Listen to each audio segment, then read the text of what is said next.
Okay, so you should be hearing me quite well right now. Hopefully without latency.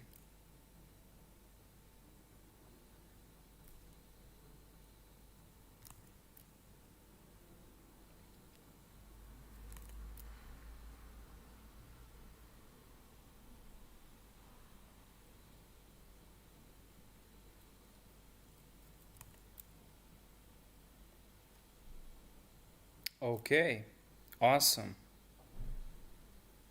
Alright, so I think it's working quite better this time. Please confirm so that we can actually get to do something here.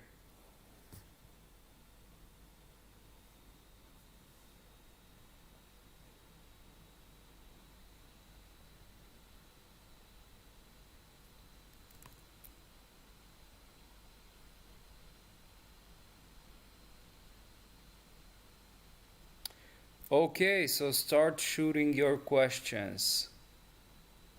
Shooting your questions. Awesome.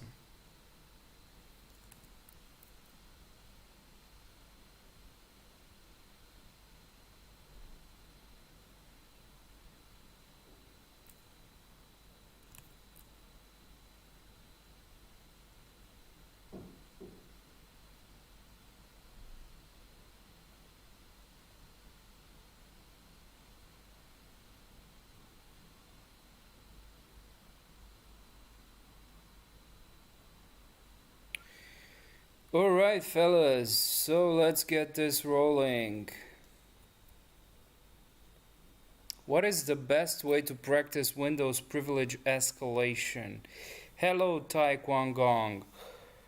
Well, I'm not probably the best person to answer your question because, other than using Windows privilege escalation for um, certifications, for preparing and for testing certifications, I didn't actually do much of that in the real world.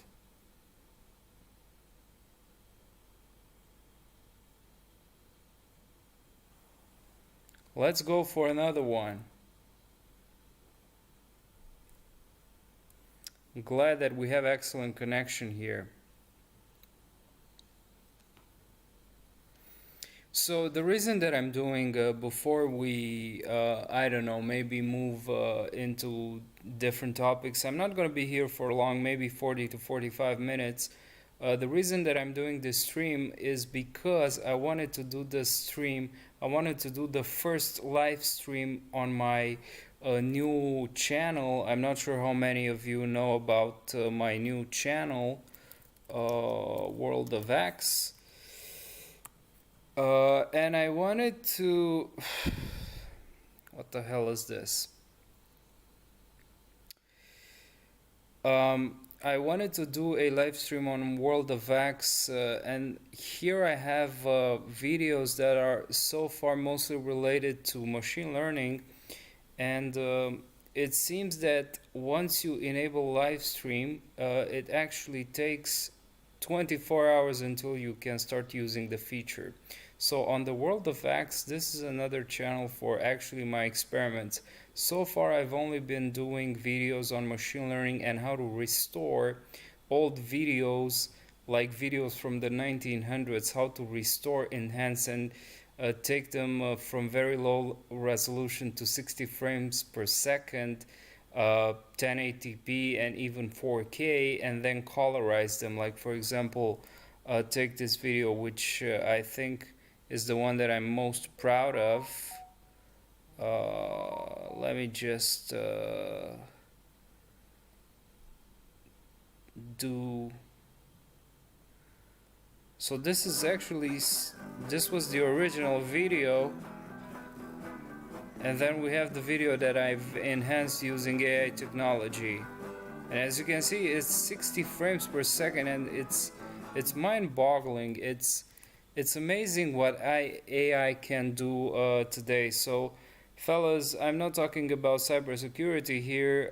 Right now, I'm talking about machine learning, and what I'm actually going to do with this channel. So for the live stream that I'm actually going to do tomorrow on the World of X, I'm thinking of actually um, building machine learning applications using Streamlit.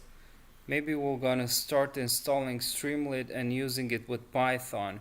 And this Streamlit thing actually lets you install web application. It actually lets you extremely fast build web applications in Python. And I'm thinking of building some machine learning application that can summarize text using some of these uh, transformers from Hugging Face. Probably very few of you know what I'm talking about here, but this is extremely interesting. I think it can be much more interesting than cybersecurity, which oftentimes can get so boring. But yeah, this is a second, my second interest. And on the World of X, what I wanted to finish, I want to finish my idea and then we proceed further. So on the World of X channel, this is another channel for my experiments. It's not going to be dedicated to machine learning, but it's going to be dedicated to other things that I'm doing. So there was a video which I highly encourage you to watch, which is how I study math and machine learning, and this is also related to what I'm doing. I'm also gonna do more videos from my phone showing you the books that I'm reading, and probably be posting those videos on the World of X. But anyway, let's. Let me leave you with the idea that tomorrow I'm gonna do a live stream on the World of X channel, so stay tuned for that. Web application hackers. Okay, so let's see what you guys have here for me. Thoughts on the recent WhatsApp leak and the management answer to the world. I don't know much about that. Some tips after post recon. Well, there's no tip, it's just common sense. Once you've extensively reconned your target, you just get into individual assets and start actually doing mostly manual testing. That's what I actually do. Water buffer is underflow. I don't know. I haven't looked into that.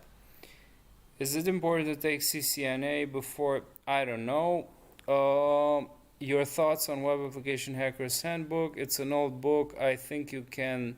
In the past, I've often suggested it to many people, but right now I have some mixed feelings. I'd rather be studying from different sources and using more hands-on approaches. So instead of using the Web Application Hackers Handbook, which is 10 years ago, it's good for foundations, but you'd better get onto Web Security Academy and learn hands-on with their labs, which are free. What do you think of OpenVAS? I haven't been using it to have an opinion about it.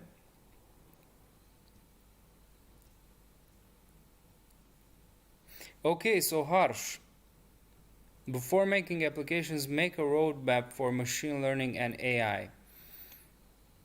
I could do that, but there are already other people who've done very good roadmaps for machine learning and AI.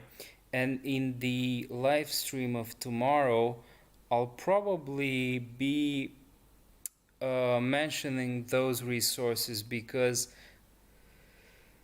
I'm not sure if any of you fellas have looked into the video that I posted today, which is AI taking over your job. So the best way to contravene, or the best way to fight that back, or the best way to bulletproof yourself for the future to have a stable job when it comes to cybersecurity, it's the best way is to start learning machine learning, because if you know how machine learning algorithms work, you'll be better able to keep yourself updated when it comes to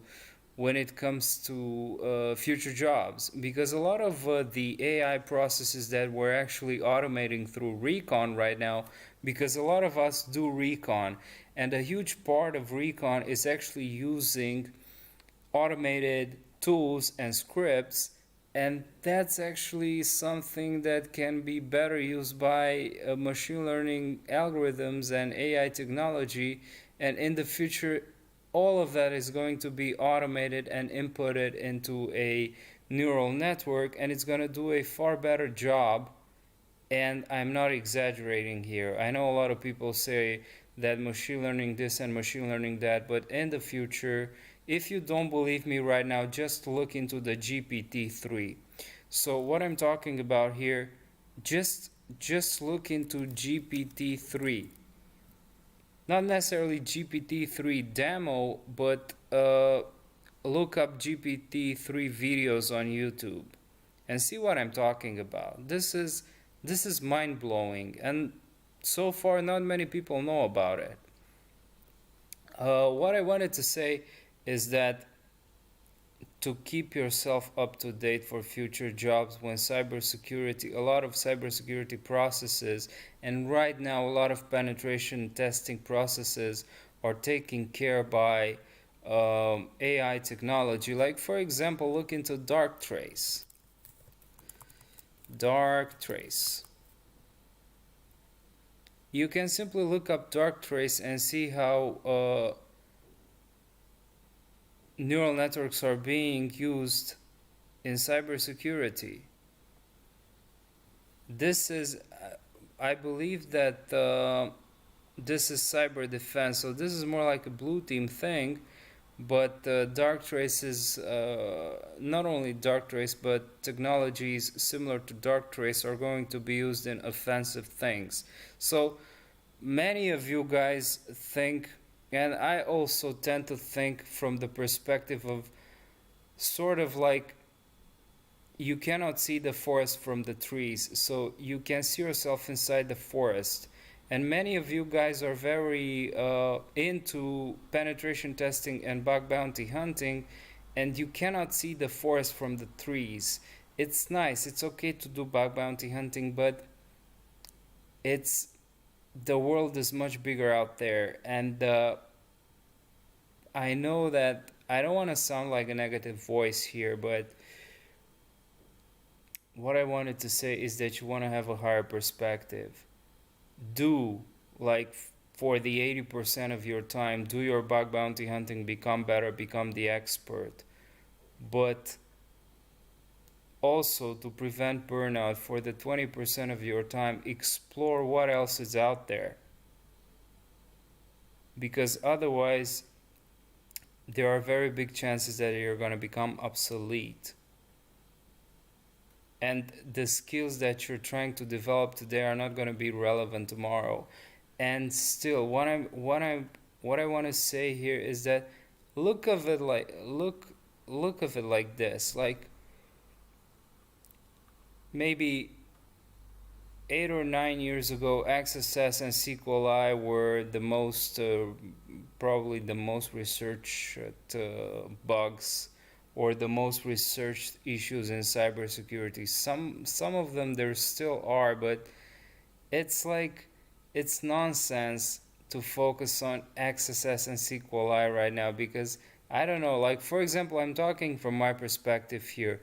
I have no freaking motivation to manually test for XSS. I hate that stuff. I don't like SQL injection. I don't like XSC. I don't like SSRF.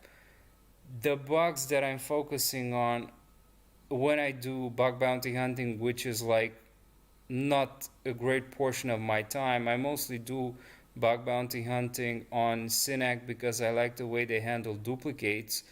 Unlike other platforms like HackerOne and Bugcrowd, which in my current opinion have a very bad duplicate management system. Actually, I submitted my first bug like I think it was a week ago on HackerOne, and it was a duplicate, and I actually researched it for like 4 hours. I can't believe I took 4 hours of my life to research for a bug and actually being marked as a duplicate. And it was a really nice bug. I've learned a lot while researching for it.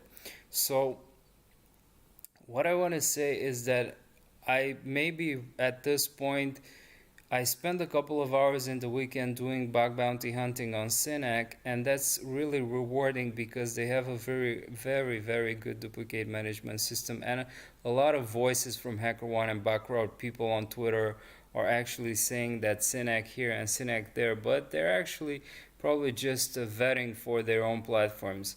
But in any case, I spend like 30 to 40% of my time looking for business logic, bugs, combining automated testing like recon with manual testing. Because when I get bored of doing recon and actually going over through scripts and stuff like that, I like to get deeper. So when I have a very good attack surface of live targets, I like to get into I like to get deeper into each individual target and start looking using burp, using like visual manual analysis, inspecting the source code, looking into JavaScript, seeing if there. I mean, the very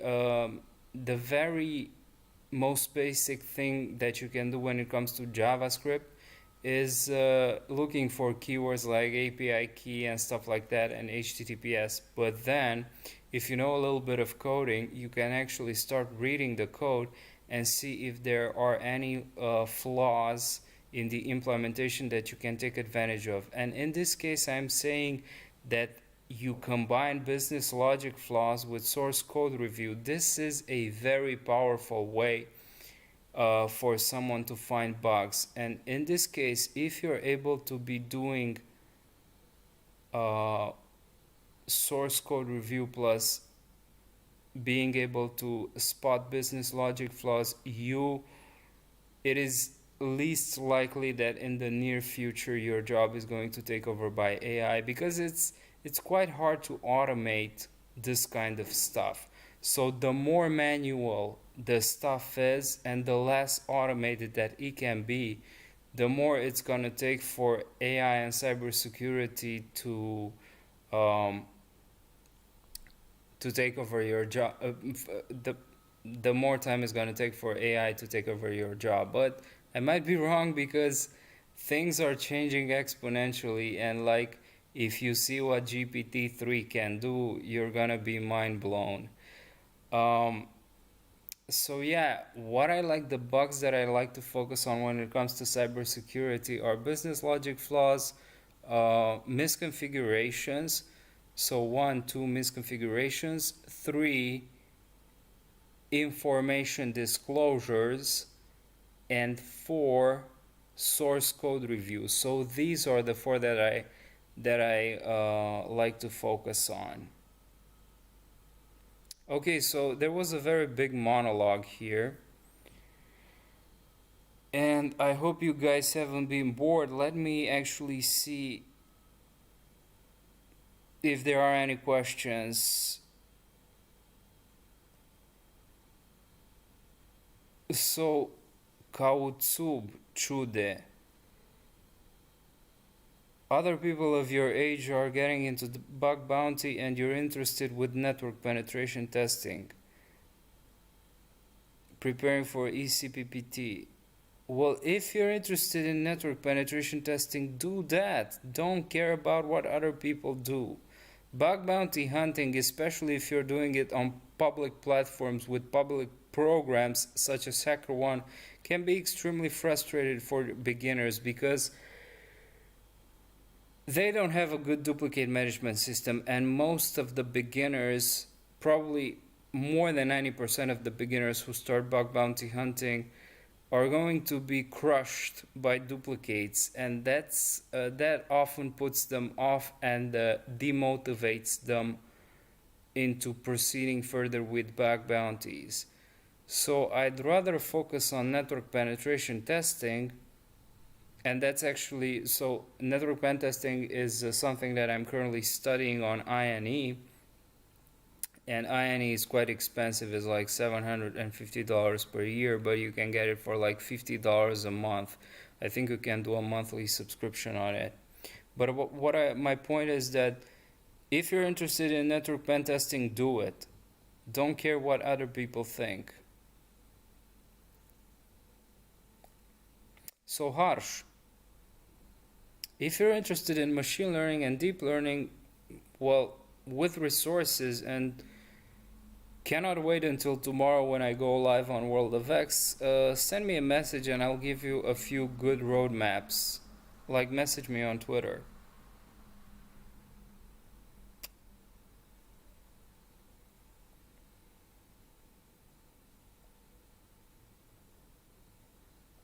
I'm also looking into bug bounty. What good books would you recommend? I don't recommend books. I used to recommend books, but now just do hands-on. Rather than reading books, go to Pentester Land and start reading reports, and also maybe go to Attack Defense Labs, but this is like paid stuff. This is, I think, $35 a month. You can go to Web Security Academy and start learning here hands-on. So you can learn on Web Security Academy for free hands-on, or you can pay here for labs, which these are very realistic labs. Attack Defense have currently 269 labs. So don't read books. But if you want to read books, a very, very good practical hands-on no bullshit free book available online is Hacktricks. And if you start reading through Hacktricks, which is extremely extensive, buy this guy a coffee. It's $3. Show your freaking appreciation for everything that he's putting here, and it's maintaining like last updated 2 days ago. Invest in your education.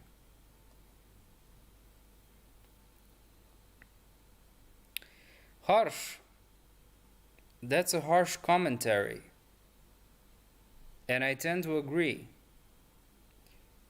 At some point. So bug bounty scene, maybe it's not almost that, but it's overcrowded. I think I've told you about the methods of researching bugs.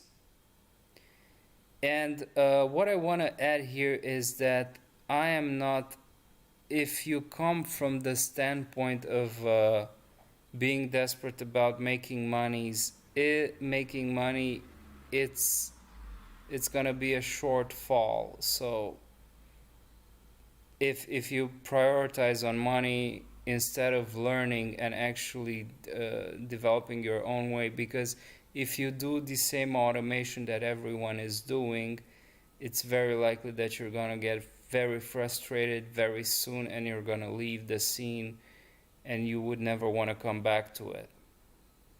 Can I pass OSCP in 2 years? You can pass it like in 3 months if you want. There's no one to tell you how fast you can pass. It's only you and your determination.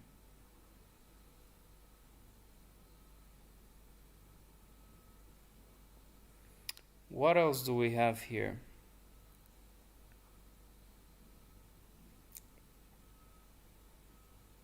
By the way, GPT-3 was mazed. It is used less than a percentage of data presented, so a GPT-3 focused on cybersecurity can change the whole world application scene. Well, as of right now, the handles of GPT-3 are handled by Microsoft. So at first, OpenAI had considered GPT-3 to be open source, but then they sold it to Microsoft. So I don't think we're actually going to be able to be provided access to GPT-3 in the very recent future. But let me tell you something, guys. You don't need GPT-3. Even GPT-3 is all the hype. we are being able to leverage the power of GPT-3 using something called GPT-3 GPT Neo. So GPT Neo is a model which was recently released, and you can do text generation with it. You can do, what else you can do? You can do summarization, or you can only do text generation. But when it comes to text generation, think of it like this: you can design this like a question answer system. So in this prompt, you give it a question, like for example, you can even ask it to tell you how to code something in Python. So I could simply prompt this with, in Python, to create a pandas data frame. You do, and then I close this. So I would input this in this prompt, and then I would tokenize it, and then I would generate the model, and then I would decode the token, and it would give me the code how to create a pandas data frame. So it's freaking amazing. Maybe we're gonna do this tomorrow on the on the World of X live stream. Is 45 years old too old to start? Come on, man. Even I'm learning network penetration. It's expensive, but it's totally worth the buck. So let me tell you something. I've been Kaustub. I've been actually paying for many platforms, and I'm completely disappointed by most of them. So I've been studying on let's do this the old-fashioned way. Udemy. Waste of money. Most of the stuff in there is beginner level, and most of the courses waste like maybe 30%, if not more, of the course content onto how to set up your environment. That's a fucking waste of time. Pardon my language. I've been paying for Pluralsight, beginner level. I've been using Cybery. Too expensive. And unethical. Those guys are unethical because of what they did to me with a course that I did for them. So Cybery is a no-no. I've been paying for Lynda and LinkedIn Learning. Waste of time and money. Most of it is beginner level. You would go far better with YouTube if you know what to search for. And in YouTube, if you pay the $5 for the YouTube Premium, you have the best experience ever. So the $5 that I invest in YouTube, and there are no ads, it's giving me the best experience ever, because there are thousands of very good resources, tutorials, and even advanced level stuff that you can learn on YouTube, as long as you know how to search for. But then again, INE is probably one of the very few platforms that's worth paying for when it comes to the level of depth that they go with the cybersecurity content. So right now I'm learning, when it comes to INE, I have it here. I'm actually learning, I'm into the penetration testing network security course, and this is a freaking 24-hour course. No bullshit. No introductory level stuff, know how to set up your environment. Just freaking slides, presentations, like for this one, This is an infrastructure. It talks about infrastructure DNS and stuff. This is like 80 slides. This is video. We have tools in this case. This is probably more slides.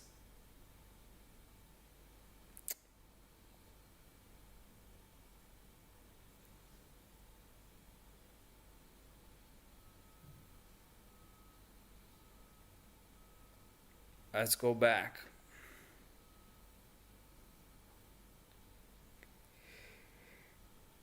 And this is given by a friend. The access to this has been given by a friend. So if we go into network security,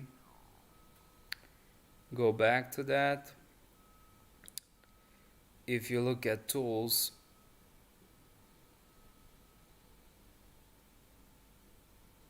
this is another 23 slides.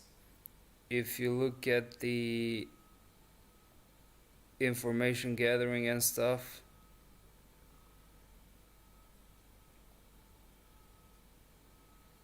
15 slides. So there are presentations that like are 100 slides. So INE goes very in depth with their stuff. And as of right now, I'm really satisfied with the information I get. So look at all this. Yeah, so this is a good resource.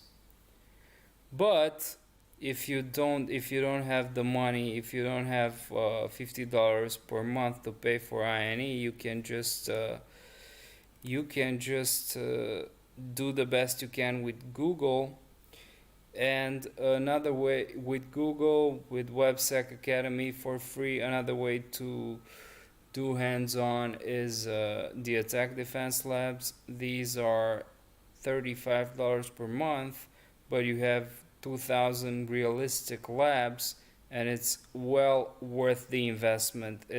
I think Attack Defense Labs is the number one platform because they aren't CTF-ish like Hack the Box or Try Hack Me. But when it comes to Try Hack Me, I have mixed feelings. I've been looking into one of their cyber defense paths, and they have good stuff when it comes to that. But yeah, they go a certain level in depth, but I don't like the CTF aspect of the platform. But I would say that I have a better uh, opinion of Try Hack Me than I have on Hack the Box, which I haven't been using like since I don't know when. I just logged in like a couple of days ago, and it's probably not for me. Maybe for those of you who like CTFs and playing like that kind of stuff, it's good, but it's probably not for me. INE is the best. Yeah, maybe it is. We are on the same lesson on INE. Yeah, so you're actually learning the network penetration testing stuff. I've been slacking off because, like I told you, I juggle with machine learning and the other channel as well. So I try to kind of prioritize my time right now with 70% of it going into cybersecurity bug bounties and then um, machine learning, and the rest of the 30 into doing other stuff. Try hack me, yeah, maybe,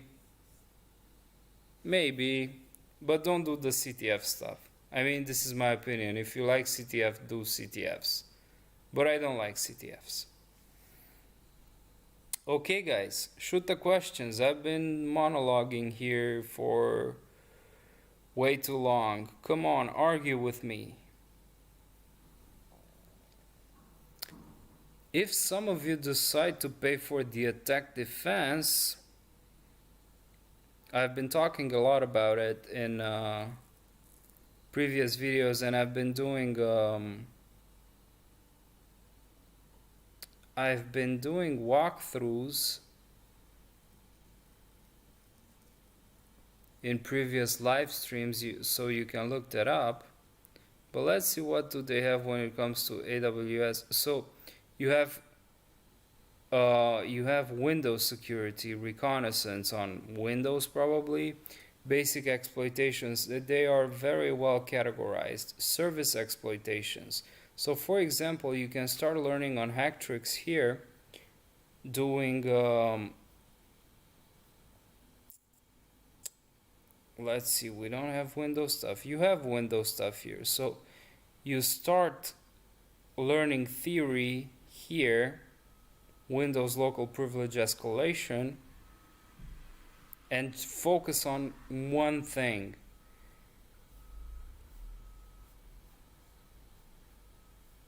You have like just copy paste this system information version exploitation. Like, look at this, it's extremely long. It's not theory, it's just testing. This is what you would do into a testing, and then with the information that you're gathering here, with the information that you're accumulating here, you can just go here and try to go through these like basic exploitation with Metasploit. No, maybe do service exploitation, SMB.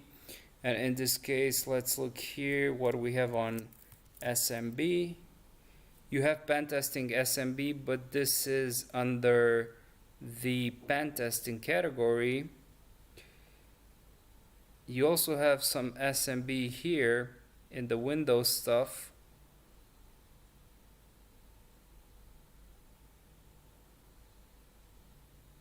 Whatever.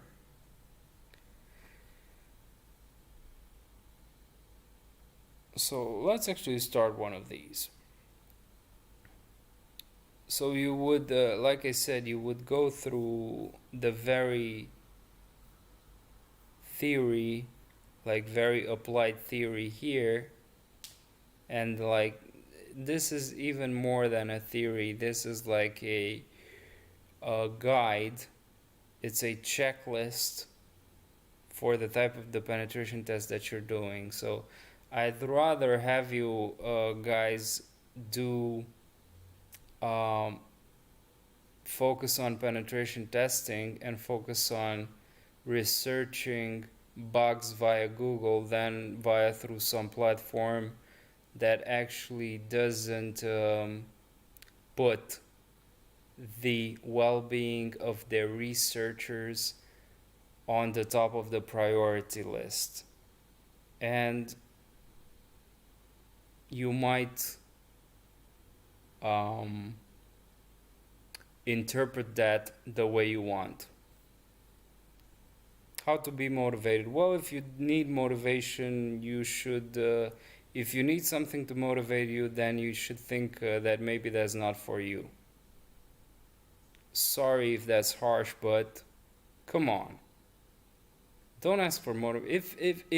If you're seeking motivation to do something, maybe you should reconsider whether or not it's not something else that you should do. Suggestion for buffer overflow practice labs. Well, to be honest, I don't know, but maybe these guys have some buffer overflow stuff here. Let's see.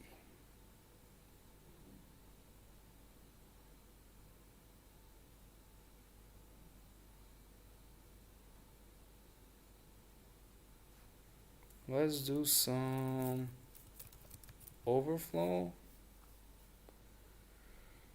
Where is it? I cannot see it.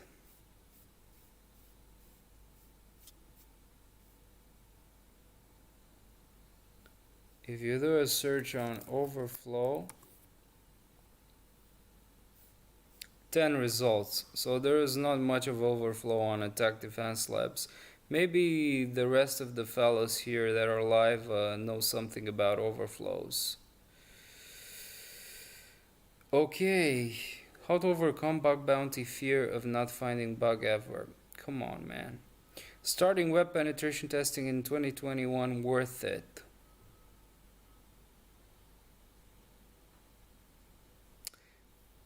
it can be a hard question. Maybe it's worth it, but you have to be extremely determined.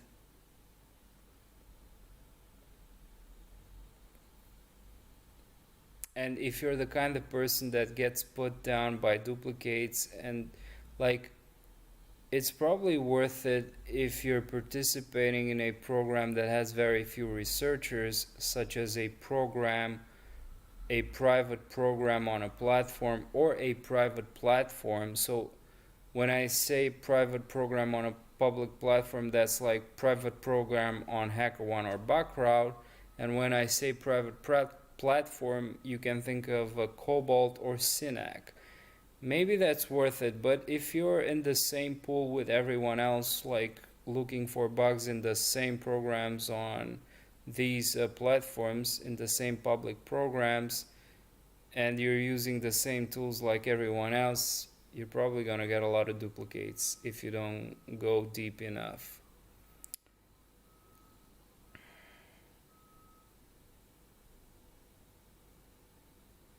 I've messaged you on Twitter, but you didn't reply anyways. I wanted to ask you if it's necessary to learn JavaScript for XSS. No, it's not. I mean, a lot of the XSS, you can automate a lot of the XSS right now, but so I don't know much about XSS, and I hate XSS, like I've told you. But if you want to get an edge on XSS, if you know JavaScript, you're probably going to be far better off than 90% of the people who use tools and automation to find XSS. Because if you know XSS, if you know JavaScript and you start reading source code, and you can see manually with your own eyes, if I can say it like that, if you can see potential points of injection, potential input flaws into the code, that's something that a automation tool won't be able to get. So that's how you would get unique bugs that no other automation tool can get you. Pentester Academy, when it comes to courses, so Pentester Academy are the same guys that have Attack Defense. Even though I praise Attack Defense, and so far I'm quite satisfied with them, even though I don't actually have time to play here, if I can say play or train or up my skills, Pentester Academy, their courses are obsolete in my case, in my view, other than the fact that they are boring. So yeah, that's what I think about Pentester Academy. Pentester Labs, on the other hand, is a good platform, but I think that's only one person behind the development, or just a few people, so I don't actually like the user experience there, which is why I actually don't. I have an account, I have some credits, but I don't actually do. I actually spend little to no time on these platforms, because most of what I do and most of how I learn is by actually looking for bugs and researching. So I don't have. It's. I dedicate very little time on platforms. So okay, I will further ignore everything that has the HTTP magic word in it.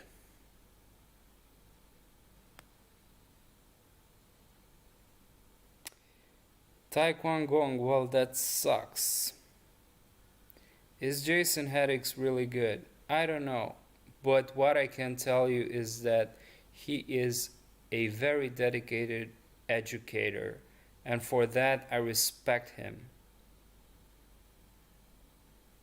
Is macOS safer than Windows because fewer people try to find vulnerabilities on macOS? Maybe. How to get into private programs if I'm a real beginner? Can you? What I would do in this, so I don't want to be a negative prick here, but in this case, what I would do is, as a beginner, I would try to focus on finding programs, bug bounty programs via Google, because they might be less crowded if you know what to search for on Google, instead of just testing on the same programs that everyone tests on platforms. How to get started? Get out of here. How not to get blacklisted while doing bug bounties?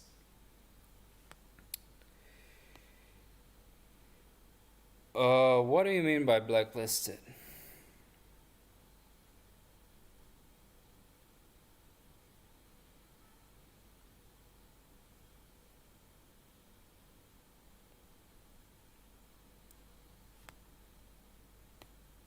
I want to learn pen testing. Okay, Google.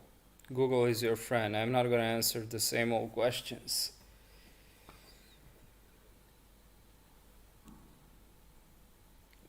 Come on, fellas.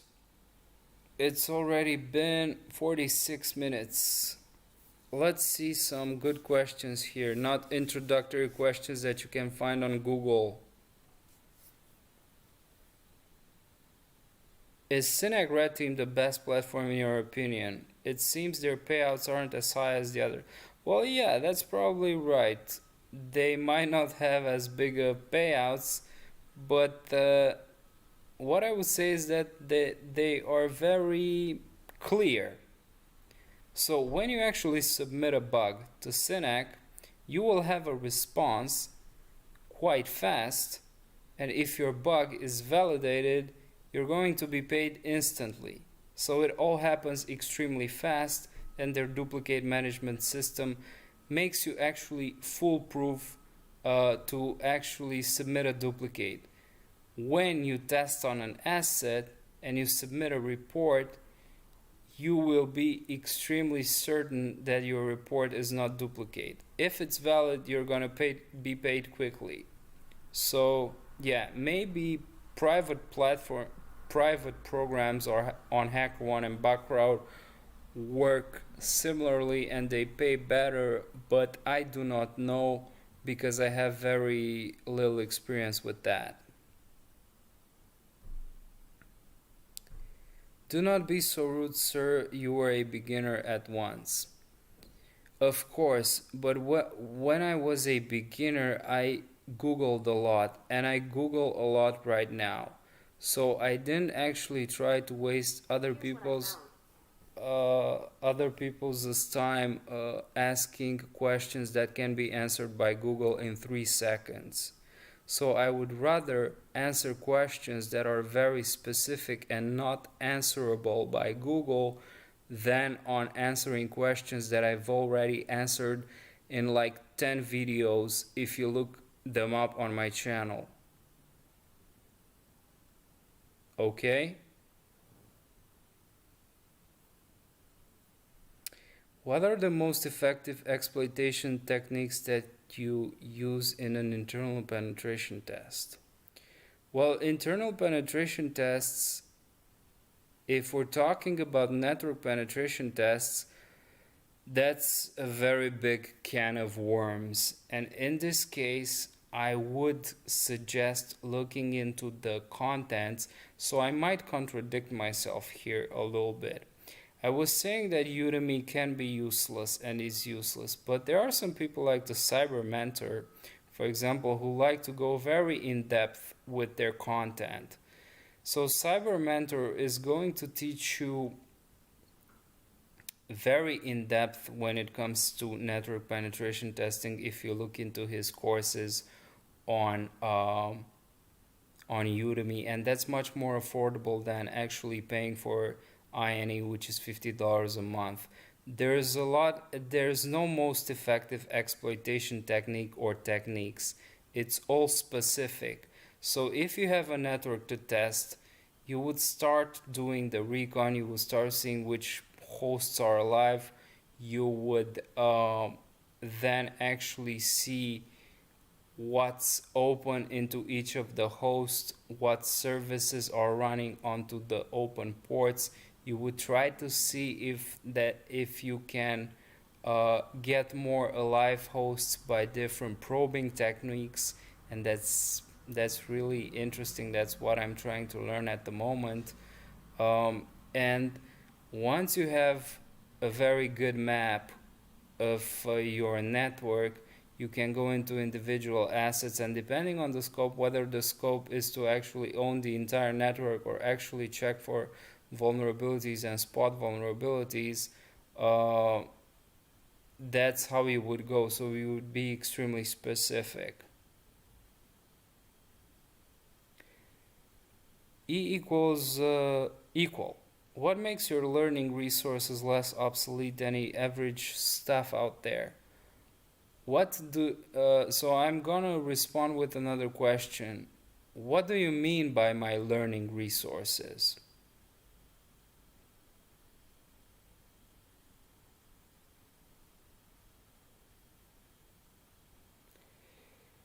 Vivek, tools used for reconnaissance. Well, I use a lot of the tools that other people use. I use Subfinder with API keys, with paid API keys from Binary Edge and Security Trails and a few other services, and that actually is gives me much more attacks vectors than Subfinder with no API keys gives me. And then of course I have built uh, my own tools, my own private tools that I'm actually working with, which are private. Okay. Well, tools used for enumeration. Probably the best one is Subfinder. Most of the tools from the project discovery are very good. So Subfinder for enumeration, HTTPX for actually getting more insight, and for probing, HTTP Probe by Tom Nom Nom. Most Tom Nom Nom tools are really good. I'm using quite a few of them, and this is gonna get a lot of your attack vector space like configured. Do you do any reverse engineering? No, I do not do reverse engineering at this point. Thoughts on OPSEC followed by various companies today. What is that?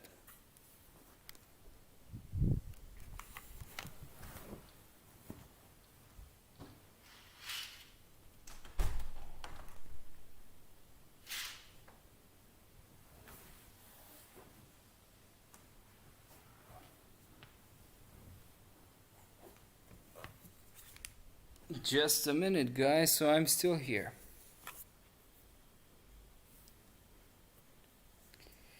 I mean, the courses in your video description. So, my courses are my courses. Some of them, I don't know. I mean, I am subjective here. You're asking me to judge my courses. What I can say is that the course that I'm most proud of is my recon course, because I've put a lot of heart and soul into it, and I'm really proud of it. That's that. We'll leave it here. How to manage time? That is a very, very good question, and I'm trying to find answers to it myself every day. So, I mean, all of us have 24 hours a day.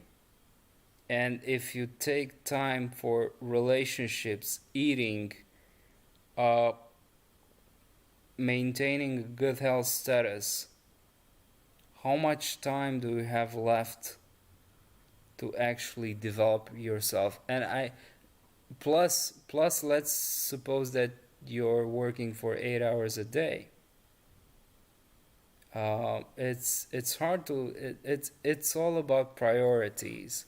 Like for example, I prioritize reading for at least in the past few weeks for at least I would say at least 4 hours a day. So in 2021 alone, I've read 66 books, and it's only April, and I've learned a shit ton. Uh, but I wouldn't have been able to do this, and I do not speed read or imply or apply different tactics of reading faster. I just read, and I prioritize this like there's no tomorrow. What do you recommend gaining access to a Linux system externally that has a firewall in front of it and uses RSA key pair for SSH access? Wow, that would be interesting. So I cannot give you an answer from the top of my head, but I would actually approach that step by step.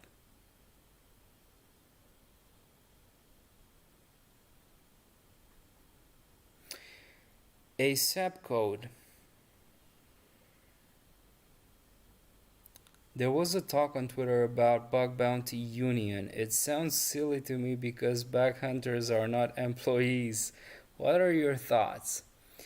Well, it depends on the purpose of the union, the so called union, because of course we're not employees, but you can think of us as colleagues or peers. So if you see us as colleagues or peers, there is a purpose for a union because we want to help each other. Like a lot of the stuff here, a lot of the content, most of the content on the entire internet is beginner oriented. And a lot of the beginners, like you've seen on this live stream as well, there are people who come to ask the same questions that have been answered. Beginners should be self-oriented toward the materials. I mean, you have hundreds of roadmaps for beginners with a Google search. What I want to say is that there is a purpose for unions because we want to help each other and we want to support each other. Sometimes companies like big companies, big platforms with researchers might not treat researchers the way they should be treated. And that's where we as hunters, as colleagues, as peers should unite to support each other, to stand up for each other. So that would be the purpose. I don't think it's silly. Could you give us the roadmap of cybersecurity and explain the certificate of hacking cybersecurity? I could not. I think Google would do a better job than me.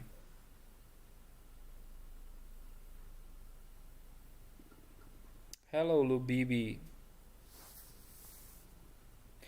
So roadmap, here's your roadmap. Go to Web Security Academy. Go to Hacktricks. This is your roadmap. Getting started.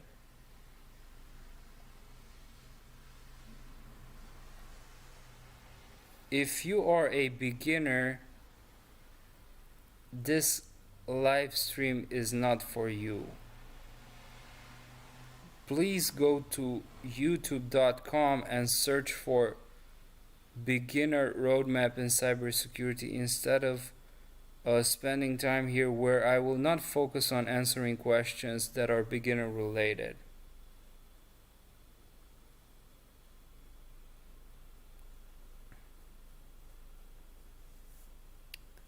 Jainam, which cert would be an ideal for first cert in your opinion? Depends on the level that you're at right now. I don't know much about certifications. I only have the OSCP. So I don't think I'm the most entitled person to answer your question.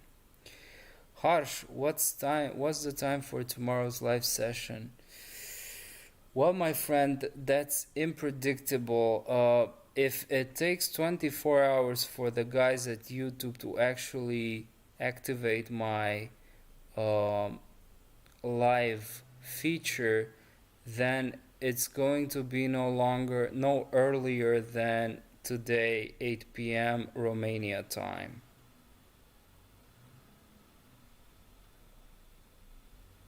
which is like 20 hours from now. Have you read Web Application Hackers Handbook second edition? Part of it, but I would rather have you go into Portswigger and focus on something that's more up to date instead of a 10-year-old book, a SEP code.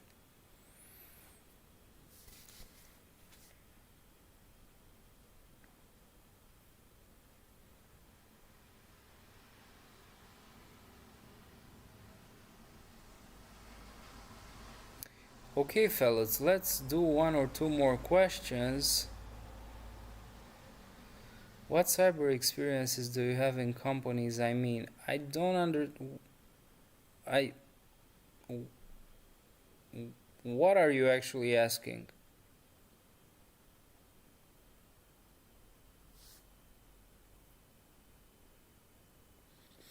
A SEP code. Do you need OSCP to be in Synac Red Team? I don't think you need the OSCP, but I think it helps. Like the OSCP is a good opener into many companies, even though they might not be the most uh, up to date. I mean, I have some mixed feelings about the OSCP. Uh, it is a lot of people say that certifications from eLearn Security are more technical and well put compared to the OSCP, but I haven't seen a good comparison for the OSCP's most current material and eLearn's security most current material. So yeah, it's debatable.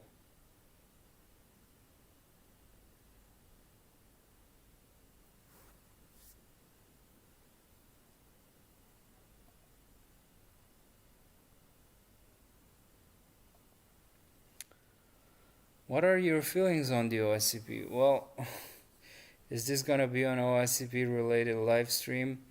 Uh, OSCP is going to open a lot of doors when it comes to jobs. So if you're looking for a job in cybersecurity, a lot of the recruiters are going to look on your resume for the OSCP. If you have the OSCP, there are quite high chances that you're going to proceed further with the recruitment process. So OSCP is a very good door opener, and I'll leave it here. When it comes to the material, the updated materials the updated material seems to be much better compared to the previous material, which is the one that I've been doing. That's the one that I've have. So when I took the OSCP like 2019, I guess, we were still studying the material from back then, which wasn't updated like the one that's been in 2020. So I think the 2021 is much more extensive.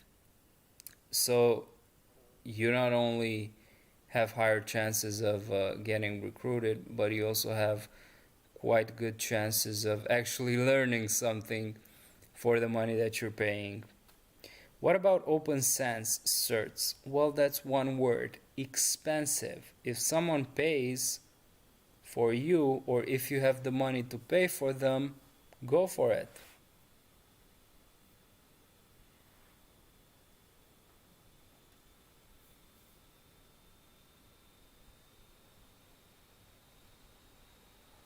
Let's take another question, fellas. And then I'm going to study.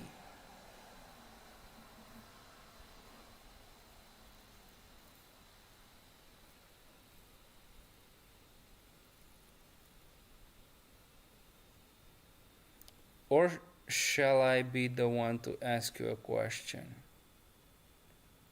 Okay, let me ask you a question. So there are 16 of you that are watching right now. And my question is, other than cybersecurity and bug bounty hunting, what is something that you are currently studying with very high interest that you want to devote a lot of time in the future? Tell me.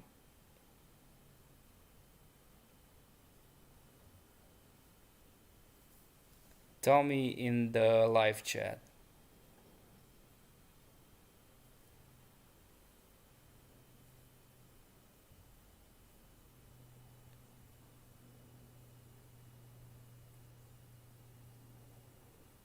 Come on, Aristophanes, not much really. You better change that. You want to bulletproof yourself for your job being taken over by AI. Taekwondo, foreign language, awesome, awesome. I do that myself. Python, calculus for AI, awesome.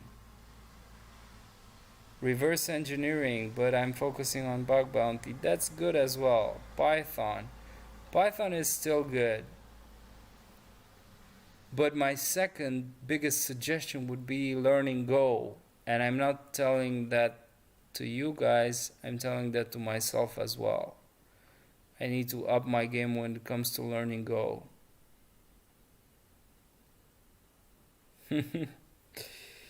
Whoever you are, Aristophanes, I love you too. If that makes you feel better.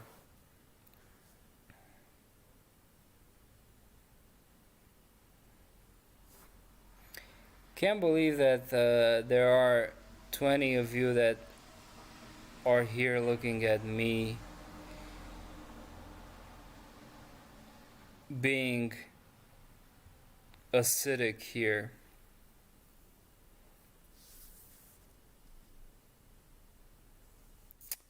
If we are still here,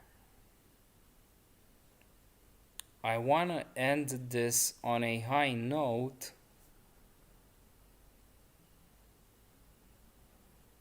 A subcode. Okay, I'd rather have you go with bug bounty than full stack developer, because full stack developer is like quickly going to be replaced by AI, and it's being replaced by GPT-3.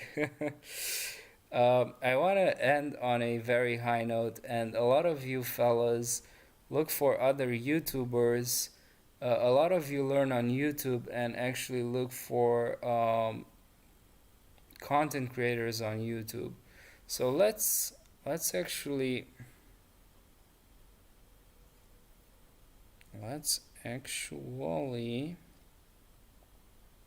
see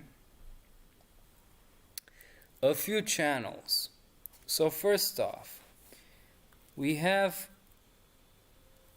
who is it that we have? Let's see if I search for bug bounty, what's gonna give me. We have Stoke. Definitely follow Stoke. We have Hacklook. I mean, this is Buckcrowd, but we have Hacklook here, so go follow Hacklook. I think it's Hacklook. Yeah, so go follow Hacklook. He's a really good teacher. Stoke, Hacklook. Don't follow me. The Cyber Mentor, of course. Hackersploit. Definitely follow Hackersploit. He's got like hundreds of videos on the channel. Network Chuck is more into networking, so I'd rather have you follow him. Then we have Bug Bounty Reports. This is really good. So if you don't like reading reports on Pentester Land, go actually look into Bug Bounty Reports Explained.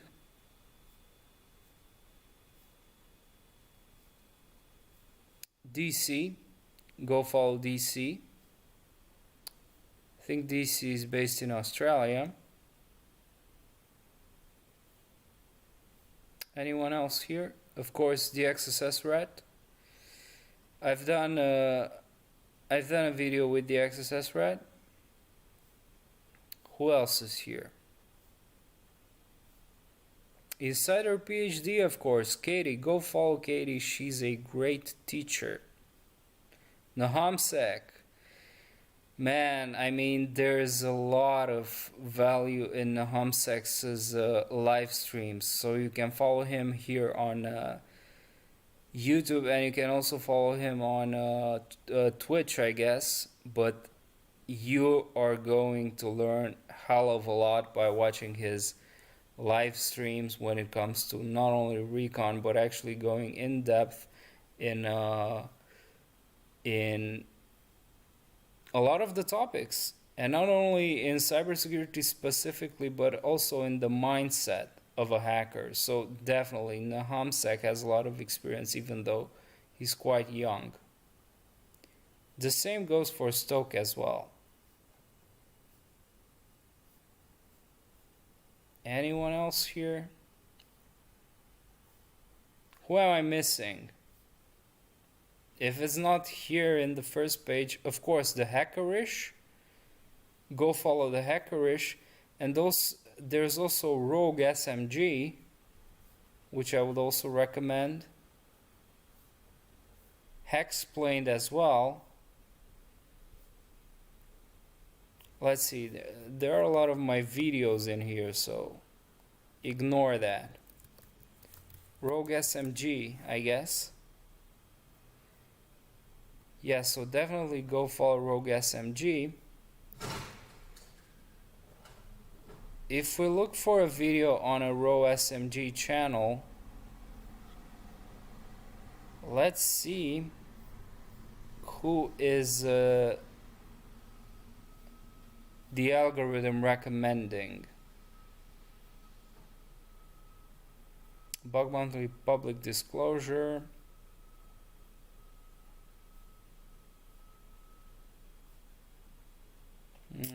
Unrelated.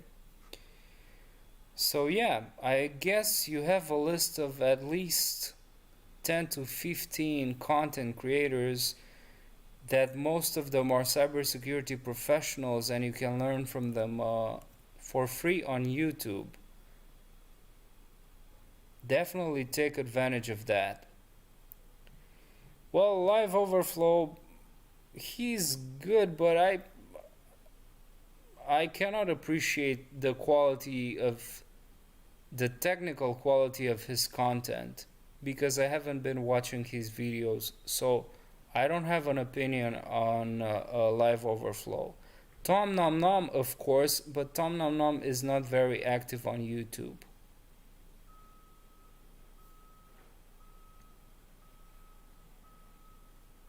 Luis, that is an awesome idea.